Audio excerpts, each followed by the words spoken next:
Past several weeks, we've been reflecting on discipleship and the cost of discipleship. It's not easy to be as a disciple, to follow Jesus.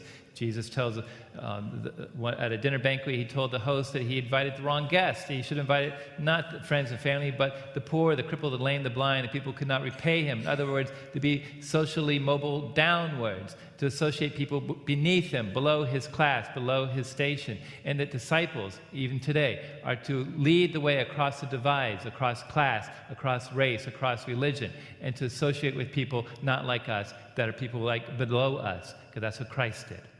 To be with others, no matter what the cost. That is the cost of discipleship, to overcome divides. And then we heard last week Paul's letter to Philemon. Philemon was a slave owner, and Onesimus was his slave. Onesimus ran away. Paul sent him back to Philemon, his owner, but this time he sent him back with a letter saying to Philemon, welcome him as you would welcome me, as a beloved brother, not as a slave, but as a free man. And Philemon, we don't know what he did, we never got his side of the story, received this letter. Yeah, love of God, love of neighbor, I get it, sounds really nice, but come on, let's be practical. This is a slave. If I accept him back as a free man, what are my other slaves going to do? What's my wife going to say? What the neighbor's going to say? It can blow up his whole household and everything he's worked for. So to follow Christ, as Paul challenged him to do, has a real cost. Has a real cost. Jesus said, put God first, above wife and children, father, mother, brothers and sisters, even your own life. Put God first. Whoever does not renounce all his possessions, Jesus says, cannot be my disciple. Whoever does not take up his cross daily cannot be my disciple. Discipleship has a cost. So that catches us up with today. And if you have any question on that, go online, look us up on YouTube, on our parish website, and see if I agree with me, okay? Let's catch up with today. As disciples, Jesus tells us, be merciful as your Father is merciful. Be merciful as your Father is merciful. And Jesus tells us a story to tell us what this looks like, the story of the lost sheep. Now, just to update this, consider Disney World. Consider a catechist, one of our teachers of our kids, deciding instead of sitting around talking about the Trinity and talking about First Communion, hey, let's take all the kids to Disney World. And wouldn't that be great? The kids are going to love it and have a lot of fun out there. It's going to be a great time. Well, parents, you know this is not the way to do it. You just can't have one teacher and 20 kids. You need 20 parents and one for each kid. They're going to go on their way and get lost. Trust me, I know. When I was there with my niece, when she was 5 years old, she went into Minnie Mouse's house in the entrance. It's kind of a low little house. So I said, I'm going to walk around and wait for the exit. So I went around, waited at the exit. She never came out. Waited, never came out. 10 minutes passed, never came out. 20 minutes passed, never came out. Went into the house, walked all the way through, stumped around, trying to find my niece there. And it turned out she'd gone out the entrance. She didn't go out the exit, she went out the entrance the way she came in. And she was lost, or I was lost. But I found Disney people. The Disney people started walking me around and showing me the different corners of the park to try to find her. And I got my brother-in-law or dad to help look too, but we never told her mom, my sister. So don't tell her, okay? The good news, after less under an hour, we found her again. She was fine. She was happy. They gave her a lollipop. She was great. And she lived. In fact, she just graduated from college and is taking her first job now on her way out to California today. So she survived. But don't tell my sister, okay? That's what happens. You take kids to Disney World. They're going to go all over the place. And so for a teacher to take a bunch of kids, and then that's, what are they thinking? What are they thinking? And sure enough, one of the kids wanders off looking for Minnie Mouse.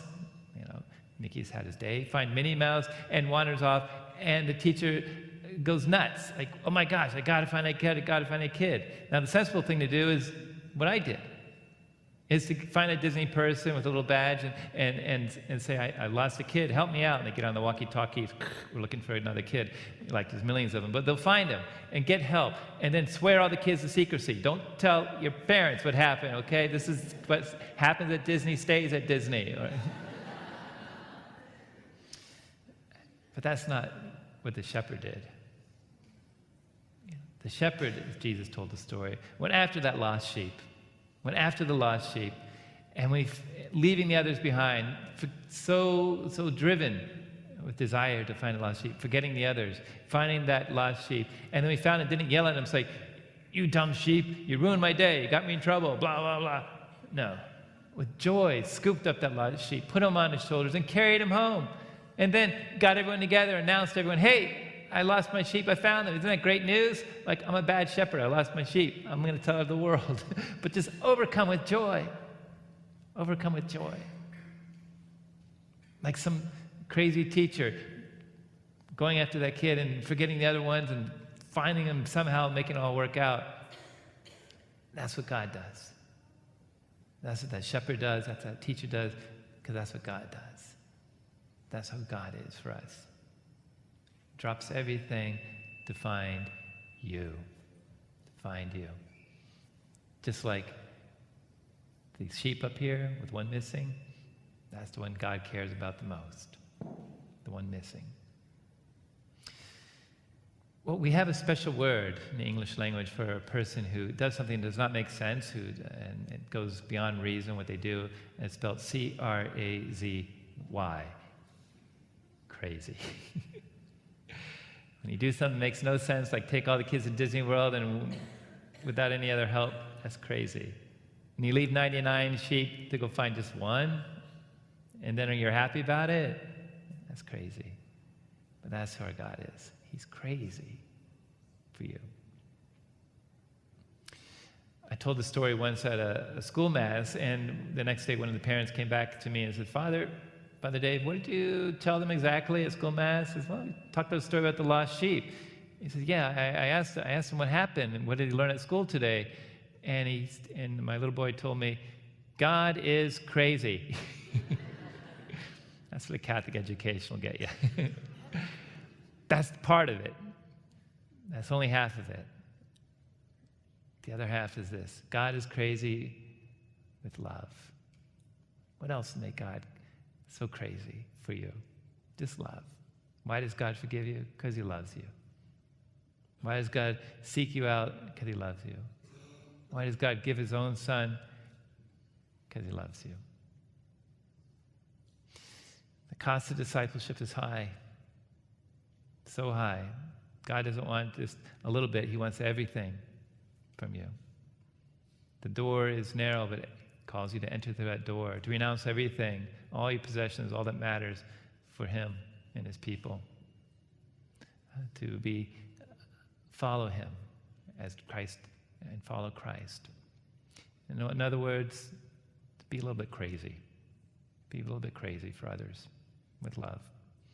That's who our God is. That's who our Lord is. That's one he follows. Be merciful as your Father is merciful and a little bit crazy.